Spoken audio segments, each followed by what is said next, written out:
ಮತ್ತು ನಮ್ಮ ಈ ಒಂದು ಕೌಶಲ್ಯ ಅಭಿವೃದ್ಧಿ ಇಲಾಖೆಯ ಎಲ್ಲ ವಿದ್ಯಾರ್ಥಿಗಳು,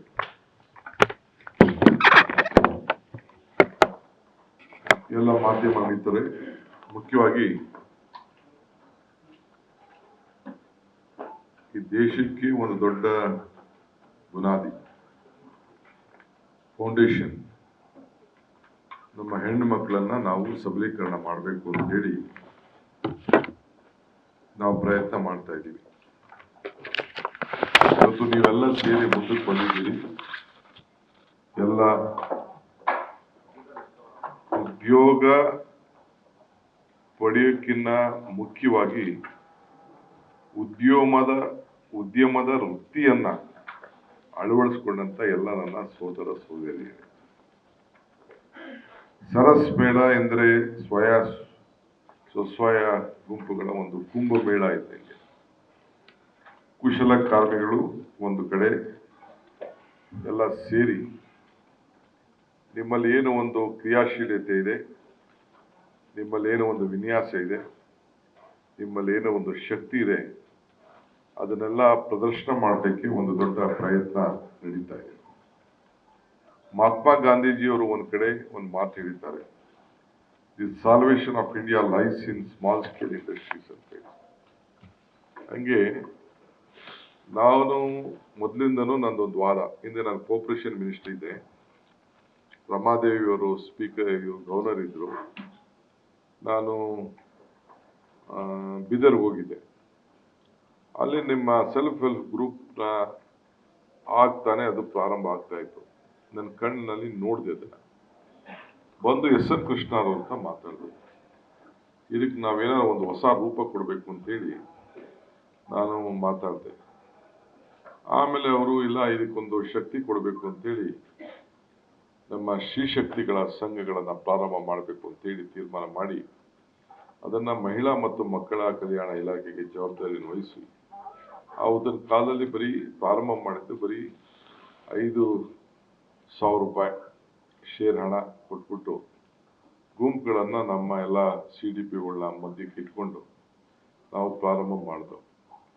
ಅದಾದ್ಮೇಲೆ ವಿತಿನ್ 5-6 ತಿಂಗಳಲ್ಲೇ ಒಂದು 7-8 ಲಕ್ಷ ಜನ ಸೇರಿಸಿ ತುಮಕೂರಲ್ಲಿ ಅದನ್ನ ಉದ್ಘಾಟನೆಯನ್ನ ಶ್ರೀಮತಿ ಸೋನಿಯಾ ಗಾಂಧಿ ಅವ್ರನ್ನ ಕರೆಸಿ ಆ ಸ್ವಸಹಾಯ ಗುಂಪುಗಳನ್ನ ಶ್ರೀಶಕ್ತಿ ಅಂತೇಳಿ ಆ ಗುಂಪುಗಳಿಗೆ ಹೆಸರನ್ನು ಕೊಟ್ಟು ಅವತ್ತು ಪ್ರಾರಂಭ ಮಾಡಿದ್ರು. ಇವತ್ತು ನೀವೆಲ್ಲ ಬಹಳ ಆಕಾರವಾಗಿ ಬೆಳೆದಿದ್ದೀರಿ. ಅದಾದ್ಮೇಲೆ ಬೇಕಾದಷ್ಟು ಪ್ರೈವೇಟ್ ಇನ್ಸ್ಟಿಟ್ಯೂಷನ್ಸು, ಬ್ಯಾಂಕ್ ಅವರು, ನ್ಯಾಷನಲೈಸ್ ಬ್ಯಾಂಕ್ ಅವರು, ಮಂಜುನಾಥ ಧರ್ಮಸ್ಥಳದವರು, ಹೀಗೆ ಬೇಕಾದಷ್ಟು ಸಂಸ್ಥೆಗಳೆಲ್ಲ ಕೂಡ ಬಂದಿದ್ದಾರೆ. ಈ ಮಧ್ಯದಲ್ಲಿ ಕೆಲವು ಮಿಸ್ಯೂಸ್ ಕೂಡ ಮಾಡ್ತಾ ಇದ್ದಾರೆ, ಅದು ಕೂಡ ನನಗೆ ಅರಿವಿದೆ. ನಾನೀಗ ಅದನ್ನ ಮಾತಾಡಕ್ಕೆ ಹೋಗುದಿಲ್ಲ, ಯಾಕೆಂದ್ರೆ ನಾವು ಬಂದಿರೋದು ಒಂದು ಶುಭ ಸಂದರ್ಭಕ್ಕೆ. ಈ ಬಡ್ಡಿ ರೇಟ್ ಆಫ್ ಇಂಟ್ರೆಸ್ಟ್ ಅಲ್ಲಿ ಈ ಸ್ವಸಹಾಯ ಗುಂಪುಗಳಿಗೆ ಸಹಾಯ ಮಾಡಬೇಕಾದ್ರೆ ಈ ಪ್ರೈವೇಟ್ ಇನ್ಸ್ಟಿಟ್ಯೂಷನ್ಸ್ ಅವರು ಬಂದು ಕೆಲವು ಮಿಸ್ಯೂಸ್ ಮಾಡ್ತಾ ಇದ್ದಾರೆ. ಅದು ಕೂಡ ನಾನು ಒಂದು ಸಪರೇಟ್ ಆಗಿ ನಾನು ಮಾತಾಡಿ ಅದರ ಬಗ್ಗೆ ಒಂದು ಹೊಸ ಶಕ್ತಿ ಕೊಡಬೇಕು ಅಂತ, ರೂಪ ಕೊಡಬೇಕು ಅಂತ ಹೇಳಿ ನಾನು ಅದನ್ನ ಮಾತಾಡ್ತೀನಿ. ಈಗ ಸರ್ಕಾರ 3 ಲಕ್ಷದವರೆಗೂ ಇತ್ತು, ಈಗ 0% 5 ಲಕ್ಷದವರೆಗೂ ಕೂಡ ಕೊಡಬೇಕು ಅಂತ ಹೇಳಿ ಈಗಾಗಲೇ ನಾವು ಘೋಷಣೆ ಮಾಡ್ತೀವಿ. ಮುಖ್ಯಮಂತ್ರಿಗಳು ಕೂಡ ಕೂತ್ಕೊಳ್ಳಿ, ನಿಮ್ಮ ಆಫೀಸಲ್ಲಿ ಮಾತಾಡ್ಕೊಳ್ಳಿ. ಈ ಸರ್ಕಾರ, ನಮ್ಮ ಸರ್ಕಾರ ಹೆಣ್ಣಿಗೆ ಶಕ್ತಿ ಕೊಡಬೇಕು. ನೀವೆಲ್ಲ ಉದ್ಯೋಗನ ನೀವೇ ಸೃಷ್ಟಿ, ನೀವು ಒಬ್ರಿಗೆಲ್ಲ ಉದ್ಯೋಗ ಇದು, ನೀವು ಒಂದು 5-6 ಜನಕ್ಕೆ, 10 ಜನಕ್ಕೆ, 20 ಜನಕ್ಕೆ ಉದ್ಯೋಗ ಕೊಡಬೇಕು ಅಂತೇಳಿ ನೀವೆಲ್ಲ ಮುಂದೆ ಬಂದಿದ್ದೀರಿ. ಇಂಥ ಒಂದು ಧೀಮಂತವಾದಂತ ತೀರ್ಮಾನ ತೆಗೆದುಕೊಂಡದಕ್ಕೆ ನಿಮ್ಮೆಲ್ಲರೂ ಕೂಡ ನಾನು ಅಭಿನಂದನೆ ಸಲ್ಲಿಸ್ತೇನೆ. ಆಮೇಲೆ ನಿಮ್ಗೆ ಎಲ್ಲರೂ ಕೂಡ ಆತ್ಮವಿಶ್ವಾಸ ಇರಬೇಕು, ನೀವು ಕಳ್ಕೊಳ್ಬಾರ್ದು. ಏನಪ್ಪಾ ಇದು ಸಾಲ ಸೋಲ ಬಡ್ಡಿ ಚಕ್ರ ಬಡ್ಡಿ ಇವೆಲ್ಲ ಸಮಸ್ಯೆ ಇದ್ದೇ ಇರ್ತದೆ. ಆಮೇಲೆ ನಿಮ್ ಕೈಲಿ ಇದನ್ನ ಮಾಡಕ್ ಆಗಲ್ಲ ಅಂತ ತಿಳ್ಕೊಳಕ್ ಹೋಗ್ಬೇಡಿ. ಈಗ ಎಳ್ನೀರು ನಮ್ಮ ಹಳ್ಳಿಗಳಲ್ಲಿ 7ರಿಂದ 10 ರೂಪಾಯಿ ಒಂದು ಎಳ್ನೀರು. ಅದೇ ನಾನು ಪ್ಲೈನಲ್ಲಿ ಹೋಗ್ಬೇಕಾದ್ರೆ ನೋಡ್ತೀನಿ, ಅದನ್ನೇ ಬಾಟ್ಲಿಗೆ ಹಾಕ್ಬಿಟ್ಟು ಅದನ್ನ 150 ರೂಪಾಯಿ ಮಾಡ್ತಾರೆ. ಅದಕ್ಕೊಂದು ಬಣ್ಣ ಇಟ್ಬಿಟ್ಟು ಒಂದು ಕವರಿಂಗ್ ಇಟ್ಬಿಟ್ಟು ಹಾಕಿ ಮಾಡ್ತಾರೆ.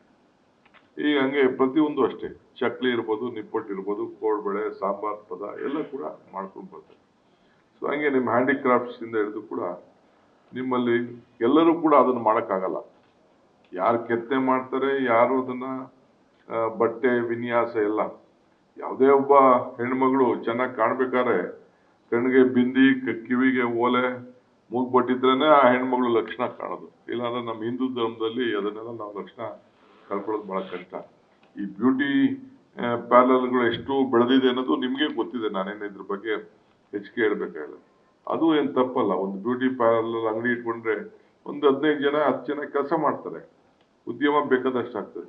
ಈಗೆಲ್ಲ ನಾನು ನೋಡ್ತಾ ಇದ್ದೀರ, ನಾನೆಲ್ಲ ಡೆಲ್ಲಿಲಿ 12 ರೂಪಾಯಿಗೆ ನಾನು ಕಟಿಂಗ್ ಮಾಡಿಸ್ಕೊತಿದ್ದೆ.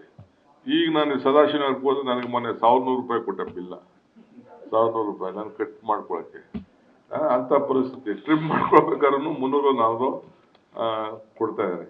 ಅಂದ್ರೆ ಆ ಮಾರ್ಕೆಟಿಂಗ್ ಸ್ಟೈಲು, ಅದಕ್ಕೆ ನಮ್ಮ ಇಲಾಖೆಯವರು, ನಮ್ಮ ಡಿಪಾರ್ಟ್ಮೆಂಟ್ ಅವರು ನಮ್ಮ ಸಾರ್ಸ್ ಮೇಳವನ್ನು ಮಾಡಿ ನಿಮ್ಮ ಪದಾರ್ಥಕ್ಕೆ, ನೀವು ಶ್ರಮ ಪಡುವಂಥ ಪದಾರ್ಥಕ್ಕೆ 10 ರೂಪಾಯಿ ಬೆಲೆ ಇದ್ದಕ್ಕೆ ಅದಕ್ಕೆ ಒಂದು ಶ್ರಮ ಕೊಡ್ಬೇಕು. ಈಗ ಕಾಫಿ ಡೇ ನಮ್ಮ ಕುಟುಂಬದವರೇ ನಡೆಸ್ತಾ ಇದ್ದಾರೆ.